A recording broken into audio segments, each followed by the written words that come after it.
It's 1:15 p.m. at the Ready Mart in Spruce Grove, Edmonton. And this man, 28-year-old Richard Parasow, has just been caught trying to buy a can of soda with a stolen credit card.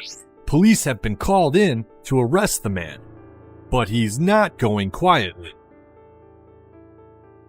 After throwing his girlfriend, Brittany Burke, more on her in a minute, onto the officer and tangling with the store's owner, creating an impromptu game of Twister, he breaks free. He takes off towards the back of the store with no shirt and no plan. As the officer takes aim with a taser, Parasow grabs a weapon of his own, a bag of salty snacks. Realizing he's outgunned, he drops to the ground. The officer shows restraint as Brittany Burke approaches near the Pringles. After telling her to stay back, the officer calls for backup, and that's when Parasow makes at least his fourth terrible decision of the day and is pumped full of 50,000 volts. Meanwhile, with the entrance blocked by the owner, Brittany, the real star of this video, makes her move to the back of the store. Instead of trying the back door, she takes another, more daring route. After blowing absolutely any chance of anonymity right here, she crawls past the dusty Christmas decorations and heads for the ductwork and potential freedom. A seemingly good plan until it isn't.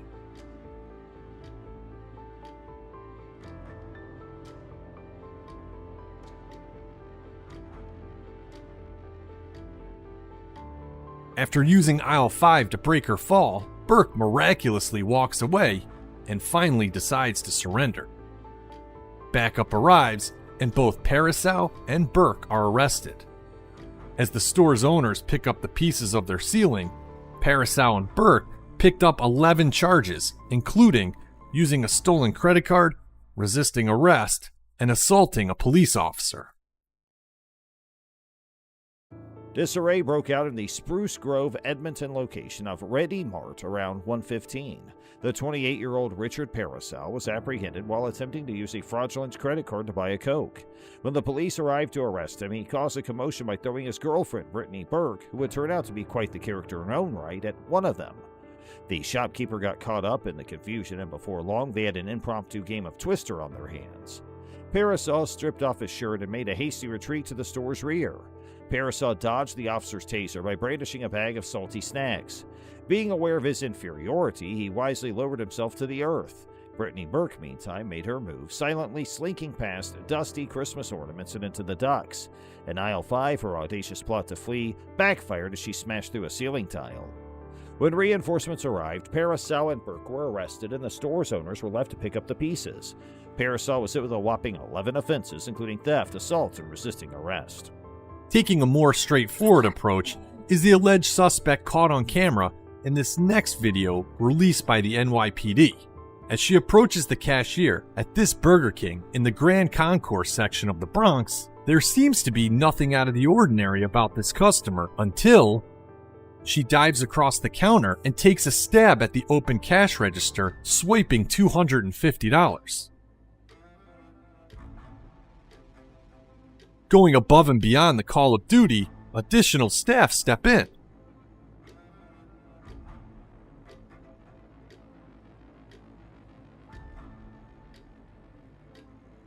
But they don't have the suspect for long. She slides across the counter and makes her way towards the door with no sense of urgency, and with good reason, as she's yet to be caught. But for the staff of this Burger King, they get a moral victory for making sure the suspect walked out both hungry and empty-handed. When the officer from the New York Police Department approached the cashier at the Burger King located in the Grand Concourse neighborhood of the Bronx, it seemed as though the woman was merely another customer. In a sudden and unanticipated change of events, however, she leapt over the counter and made a vain attempt to get her hands on the open cash register. She accomplished an extraordinary feat for a would-be thief by stealing $250 in a single fast action, going above and beyond the call of duty for a thief. The situation was swiftly brought under control by additional members of the crew, but their efforts to capture the culprit were unsuccessful. She slid back over the counter with astonishing dexterity and then casually sauntered towards the exit, making no indication that she was in any rush. It was probably a little success for the personnel at Burger King when they made sure the suspect left the restaurant hungry and without any of his belongings. Finally, we're in Lamar, Arkansas, where police are in pursuit of a truck and trailer reportedly stolen by the owner just 10 minutes earlier. An even bigger problem, the vehicle's owner says there's several loaded guns inside the truck. With little progress being made 10 miles into the chase, a police unit is stationed near an on-ramp, about to deploy a spike strip, hopefully disabling the vehicle. Spikes deployed, they got him. The boy lives in a icebox out of the back. The spike strips are successful, sending a mini freezer flying, but the truck keeps going.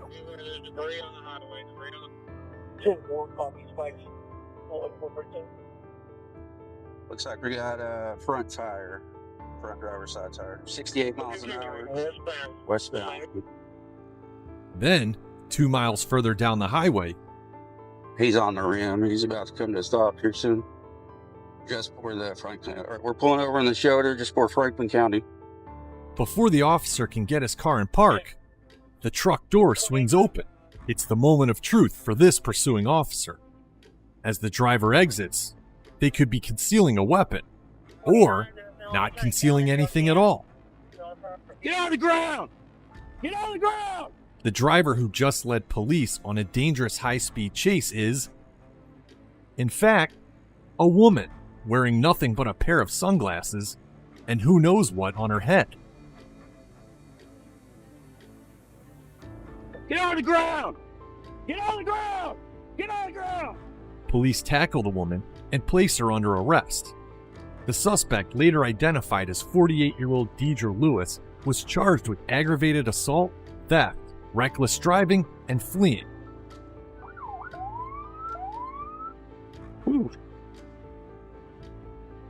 They had followed the track of the stolen truck and the trailer all the way to Lamar, Arkansas.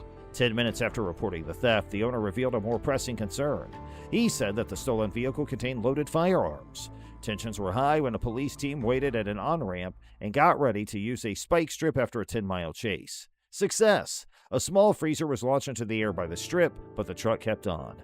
However, at 68 miles in, the front driver's side tire gave out, and by the time they got another 2 miles down the road, the truck was on its last legs. The cop had his opportunity to act. The truck pulled over to the side of the road in Franklin County, and as the pursuing police officer approached, the door suddenly opened. When the driver finally emerged, everyone knew for sure if she was hiding a weapon or not. The fast command came, "Get on the ground, get down here." It was then revealed that the woman behind the wheel during the high-stakes police pursuit had been wearing only sunglasses and a peculiar headpiece. Officers swarmed in and arrested the culprit, a 48-year-old woman named Deidre Lewis, who was charged with aggravated assault, theft, reckless driving, and eluding police. We kick things off in Texas, where members of the Lufkin PD are handcuffing 33-year-old Tasha Faye Sponsler. After being put in the police cruiser, the handcuffed Sponsler manages to undo her seatbelt. And then, despite officers being near the vehicle, she pulls off a Vegas-level magic trick by, ta-da, wiggling her one hand out of her handcuffs. Sponsler remains calm, looks around, and makes sure the officers are adequately distracted before following up her previous trick with an even crazier encore.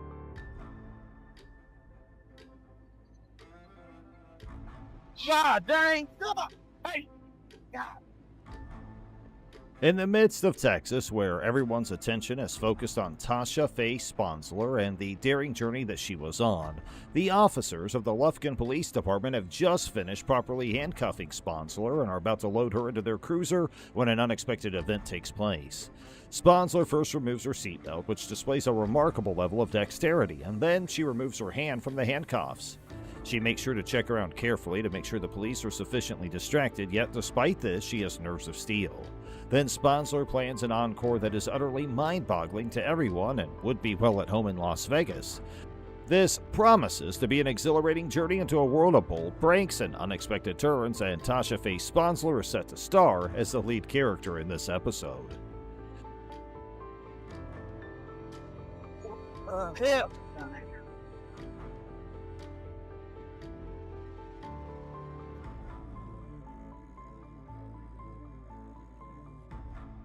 As the stolen cruiser shoots back onto the main road, it narrowly misses a row of spike strips.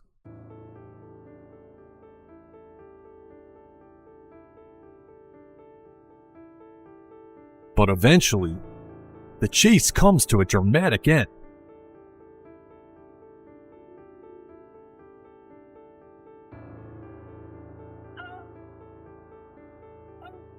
After rejecting a plea deal that would have given her 16 years in prison, Sponsler got the jury trial she wanted. Unfortunately for her, after being found guilty, she was sentenced to a staggering 45 years in prison.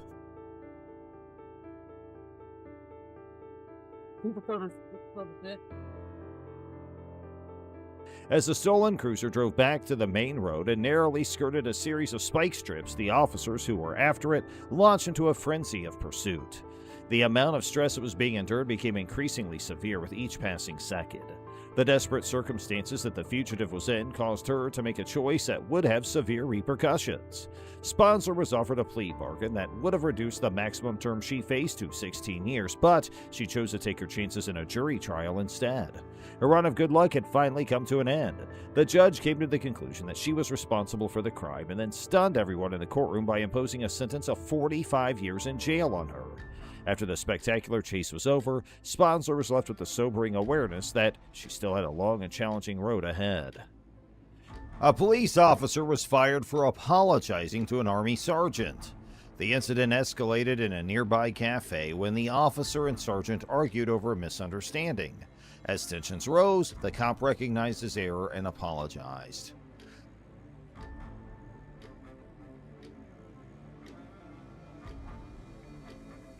Hello.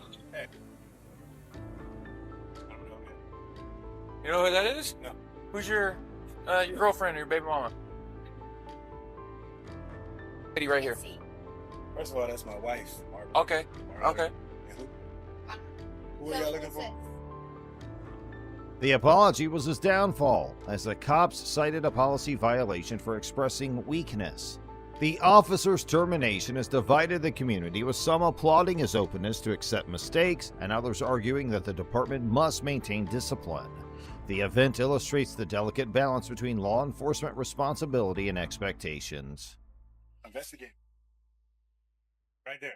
9 years, U.S. Army. Now, what's the problem? Okay. What's your first name? I don't have to identify myself to you, do I? Am I under investigation? You want to tell me what's going on? Can you No, confirm the no, address? no. No, she can't come out there. Y'all need to tell me what's going on. This is my house. Don't. Copy. They're advising that this is not the right address. No, Hi, ma'am. I got it. Ma'am? Y'all violating my rights right now. Actually, we're not, dude. Yes, you are, because No, you're we're not not. telling me who that is. I said it to you. Listen to me, dude. We're not violating your rights. You are. How? Because Which right? Which civil right are we violating? Why are you raising your We're voice? not violating Why is he raising anything, his voice? okay? Why is he raising So his voice? we are here on Are you a threatening welfare me? check. An urgent call from the local medical center about a poisoning incident disturbed the solemn atmosphere at the police department on May 10th, 2020. The officers rushed to the scene, their expressions furrowed with concern. The medical institution received a frightened patient with symptoms of purposeful poisoning. The detectives and medical professionals methodically gathered evidence to solve the case. They remained concentrated as the situation grew severe, reflecting their dedication to finding the truth. The tragedy highlighted the community's issues and law enforcement's vital role in protecting the people of the city. What's his problem? Okay. Nah, I need your badge numbers. I'm sorry. That's fine. I'll give sorry. you my badge number. But so the reason we're here is to Now make you're sure telling me the somebody reason is after you told me to okay. eat it. So you told me to eat it, right? Marler? I messed up. I apologize. Now that you on film, you messed up. No, So you you didn't. haven't violated any of my No, rights. no, The sir. first thing you said to me coming here was, So, is sir. that my baby mama or my girlfriend? Sir, Then he so started we raising his recalled voice the at call me. from North Bay. Pause. I need your name and your badge number. Officer Conma, 107. Thank you. I need your name and your badge Officer number. Marler, 102. And she's at my window. I told you not to go to my window. Close the blinds. Do you have a 14-year-old son? Close the blinds. Hold on, sir. Close the blinds. Sir, do you have a 14-year-old son? Close the blinds. Tiffany Canoma and Cody Marler responded to a distress call at Army Sergeant Sarah Hawkins' home. Arriving at the scene, they found a well-kept suburban home with tension. Alarming neighbors reported loud noises and conversations. As they neared the front door, they glanced around, mentally preparing for anything. Sergeant Hawkins gingerly opened the door, her look a mix of apprehension and relief. The cops introduced themselves and promised to assist and protect her. They found strewn items and emotional disturbance within. Canoma and Marler calmly explained the matter to the sergeant with empathy. The presence and competence gave Sergeant Hawkins a sense of security. Marler. I served as well. Marler. I don't give. You are probably a piece.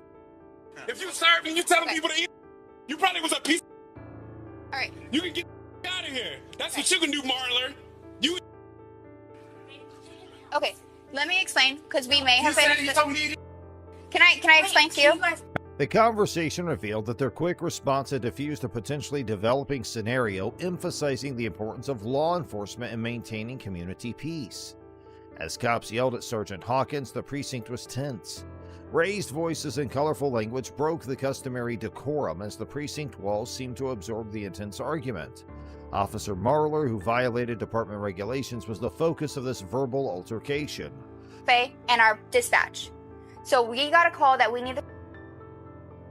Okay, a 3-year-old was brought into the hospital because she ingested nail polish remover. Okay, We don't know anything about Okay. any of that. and that is absolutely fine. So this I just got a know, little out of hand. But you don't come to somebody's house and say, "If that's your baby mama or your girlfriend." You Right, like, and I completely understand You're that. supposed to be It was professional. I'm trying my best to be and if professional. you're doing fine.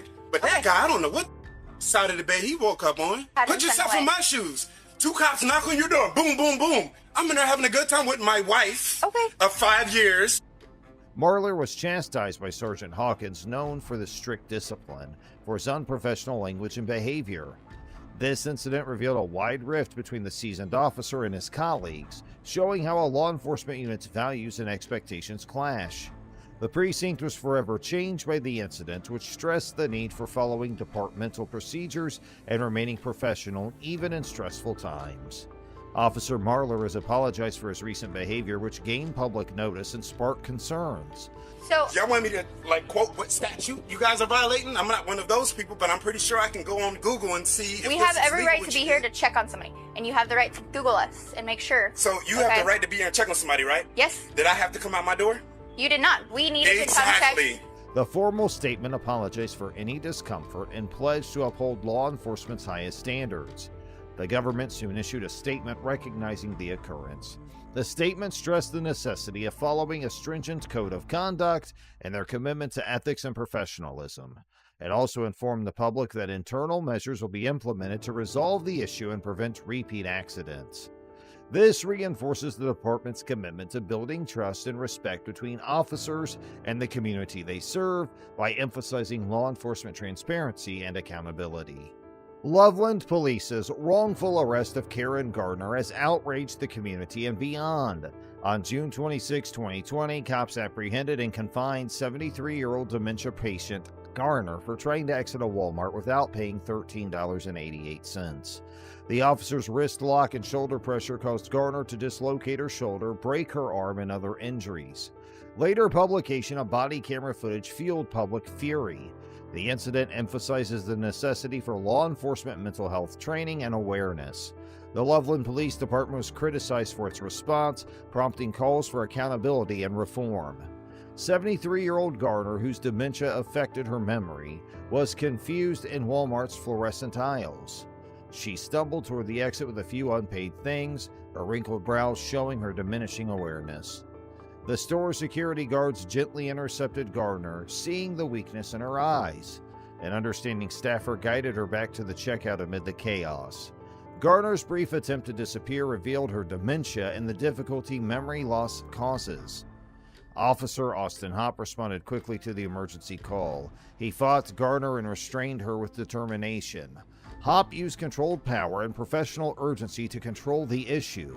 The intense interaction highlighted law enforcement's challenges in preserving public safety in complex and possibly dangerous situations. And before that, you tried to steal from Walmart. And they caught you and took the stuff back. Stand up. Oh.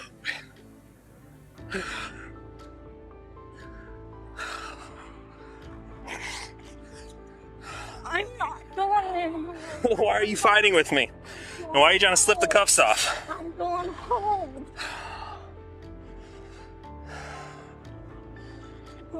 Stop. I'm going home. No, you're not. Are you finished? Are you finished? We don't play this game. You understand me? And if you try to kick me, oh, this is gonna be bad. I'm going home. Stop. I'm going home. I'm going home. Officer Daria Hilali arrived with nervous anticipation. As she approached, her stern face showed determination. The situation escalated quickly when both police appeared to use excessive force when arresting Garner. Their unrelenting activities put doubt on the incident's legality and raised questions about the police department's use of power. They watched in surprise, increasing their concern as the interaction developed, and the tragedy raised important questions regarding police training and responsibility, prompting a re-evaluation of public safety practices. Get in the car. In you go. Do not hook onto him. I'll come on the other side and grab her.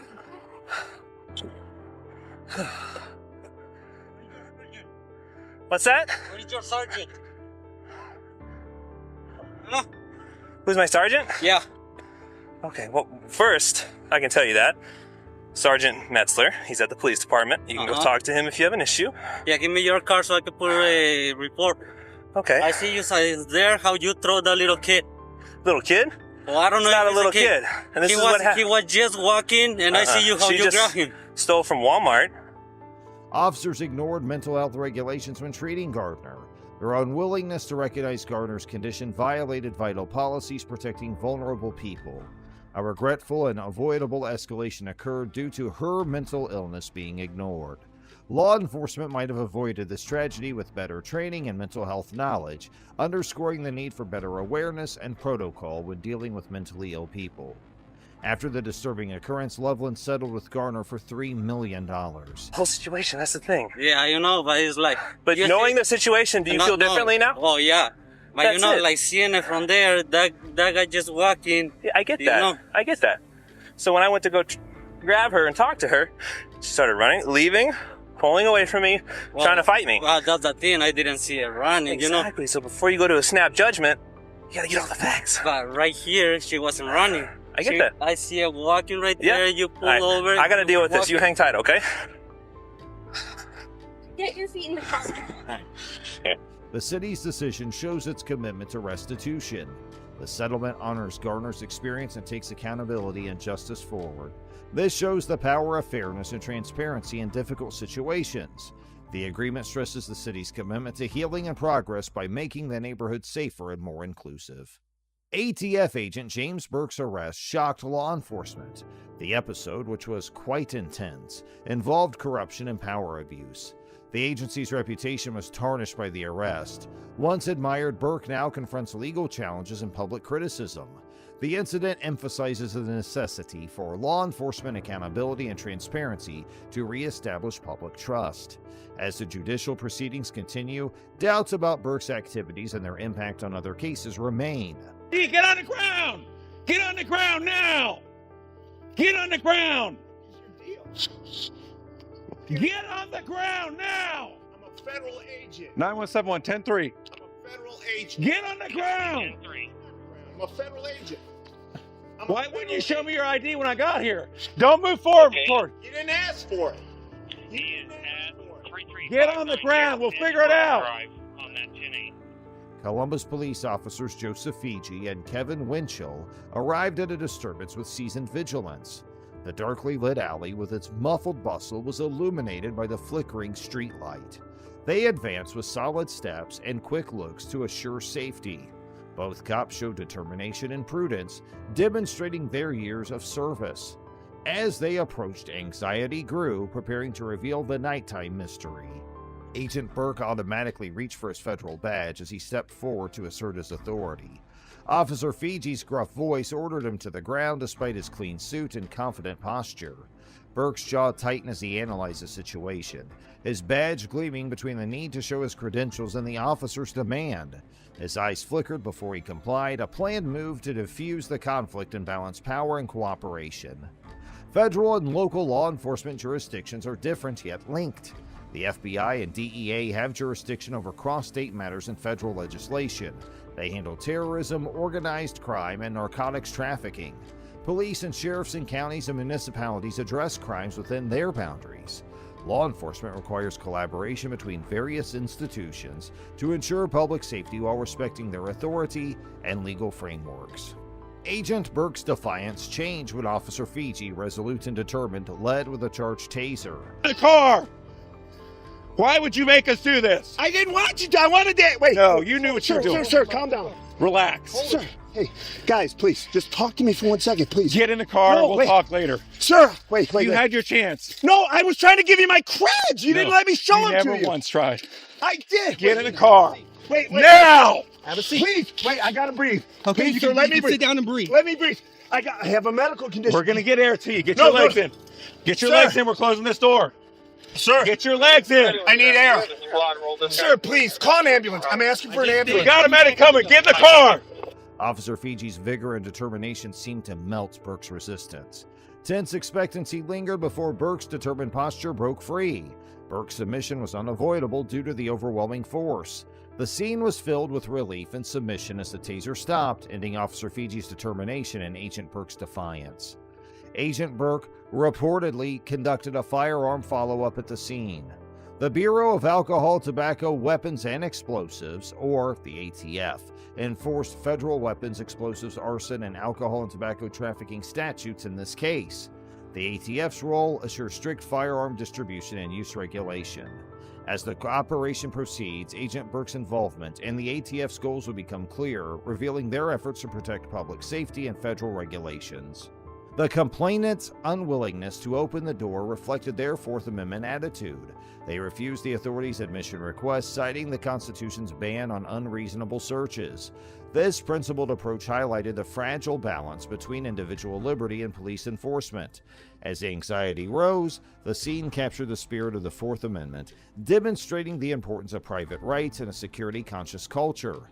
The stalemate reminded citizens that democracy relies on their vigilance in maintaining their constitutional rights. Agent Burke sued Columbus officers federally for excessive force and injury. The lawsuit alleges that cops used excessive force and caused significant harm during a recent incident. Burke, a devoted law enforcement officer, argues the cops' actions were unnecessary and civil rights violations.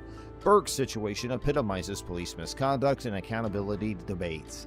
As the judicial procedures progress, attention shifts to law enforcement practices and the national debate on police use of force.